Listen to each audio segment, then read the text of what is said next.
어떤 학생들은 선행학습을 했기 때문에 x 플러스 y 곱하기 x 마이너스 y는 x제곱 마이너스 y제곱이란 공식을 활용해서 풀 수 있지만, 사실은 우리가 수학을 제대로 고민하고 연구하고 접한다면 아무것도 몰라도 사각형의 넓이를 구하는 법만 알아도 풀 수 있는 문제가 된다는 거예요.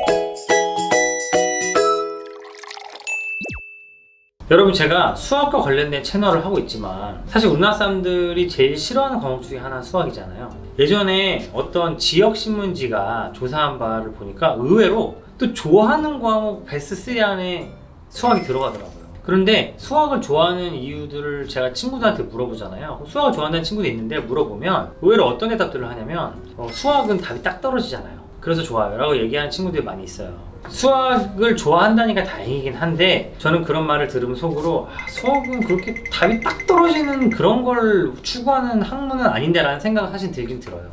오늘 똑같은 문제를 가지고도 어떻게 접근을 하느냐, 그리고 이런 게 정말 수학이구나 설명을 한번 해보려고 합니다. 예를 들면 초등학교 고학년 친구들한테 이런 문제를 내줬다고 한번 생각해 보세요. 우리나라의 많은 친구들은 이걸 어떻게 계산하냐면 기계적으로 29 곱하기 29 한 다음에 28에서 28을 또 곱한 거를 열심히 빼줍니다. 3개의 엄청난 연산이 들어가죠.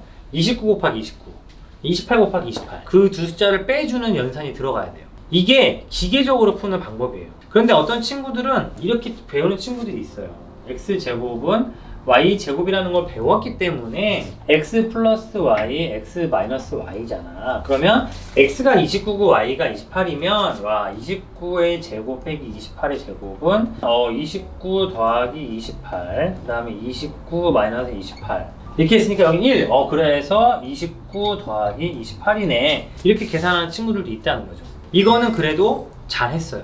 배운 것들을 활용해서 잘했기 때문에 이런 거는 정말 잘한 친구들입니다. 그런데 더 잘하는 친구들이 있어요. 이건 중학교 때 배우거든요. 그럼 초등학교 때 이걸 쉽게 계산하는 친구들은 어떻게 생각을 할 수 있을까요? 이거를 어떻게 하면 더 쉽게 계산할 수 있을까를 고민해 보는 거, 저는 그게 수학이라고 생각합니다. 결국은 29의 제곱이 결국 뭘 의미하느냐, 29의 제곱이 우리 주위에서 어떻게 활용되고 있느냐를 생각해 보는 거에서부터 시작해요. 예를 들면 29의 제곱이라는 건 뭐냐면, 우리가 언제 배우죠? 정사각형이 있는데 한 변의 길이가 29일 때 그 넓이를 우리는 29제곱이라고 표현하죠. 그러면 28의 제곱은 거꾸로 한 변이 28인 정사각형의 넓이일 거예요. 그러면 29의 제곱에서 28의 제곱을 뺀다는 거는 곧 뭐냐면, 한 변의 길이가 29인 정사각형에서 한 변의 길이가 28인 정사각형의 넓이를 빼준다. 그럼 결국 뭐냐면 이 면적을 빼준 나머지 면적을 구한다. 즉, 이 빨간색 면적을 구하는 게 29의 제곱 빼기 28의 제곱이 된다는 거죠. 그런데 이거는 의외로 쉽거든요. 두 부분으로 나눠서 얘는 29고 여기는 29고 여기 18이고 여기는 1이에요. 그럼 얘의 넓이는 29가 되겠죠. 그럼 여기는 1이 줄었으니까 28이 될 거예요. 빨간색의 면적은 뭐죠? 29 더하기 28, 57. 아까와 같은 결과를 냈는데 초등학생도 할 수 있는 버전이 되었습니다. 그런데 이거를 우리는 어떤 초등학생들은 29를 제곱해서 28을 제곱해서 빼준 학생이 있고, 어떤 학생들은 선행학습을 했기 때문에 x 플러스 y 곱하기 x 마이너스 y는 x제곱 마이너스 y제곱이란 공식을 활용해서 풀 수 있지만, 사실은 우리가 수학을 제대로 고민하고 연구하고 접한다면 아무것도 몰라도 사각형의 넓이를 구하는 법만 알아도 풀 수 있는 문제가 된다는 거죠. 그럼 여러분, 이거를 입체로 한번 만들어 볼까요? 29의 3제곱 빼기 28의 3제곱을 해보는 거예요. 초등학생과 같이. 단 부피라는 개념은 안다고 가정하고요. 29의 3제곱 빼기 28의 3제곱은 뭘 의미할까요? 29의 3제곱은 정육면체, 한 변의 길이가 29인 정육면체의 부피를 의미하죠. 그럼 거기서 한 변의 길이가 28인 정육면체 부피를 빼주면 남는 부피가 뭐가 되냐면 바로 28의 3제곱 빼기 28의 3제곱이 된다는 거죠. 즉 요 부피입니다. 그리고 요 앞에 면까지.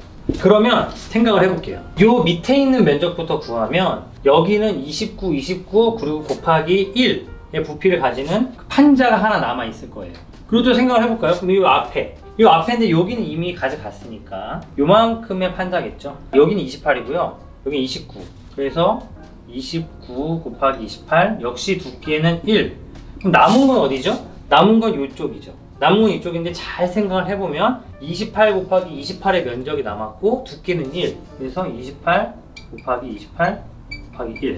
29 세제곱 빼기 28의 세제곱은 어떻게 되냐면 29 곱하기 29 더하기 29 곱하기 28 더하기 28 곱하기 28인 걸 알 수 있어요. 이거를 29랑 27로 바꿀 수도 있거든요. 그러면 결국 우리는 뭘 구할 수 있는 거냐면 x 세제곱 빼기 y 세제곱은 x 마이너스 y 곱하기 x 제곱 플러스 xy 플러스 y 제곱. 여기서 x, y가 1일 때 이렇게 나오는 거죠. x, x, xy, y, x 마이너스 y는 1. 제가 하고 싶은 얘기가 뭐냐면 이런 공식을 외우기 전에 이런 개념들을 우리는 함께 생각해 볼 수 있다는 거예요. 누구랑? 초등학생이랑도 해볼 수 있다는 거죠. 저와 함께 수학의 진짜 재미를 알아가고 싶으신 분들은 구독, 좋아요, 알림 설정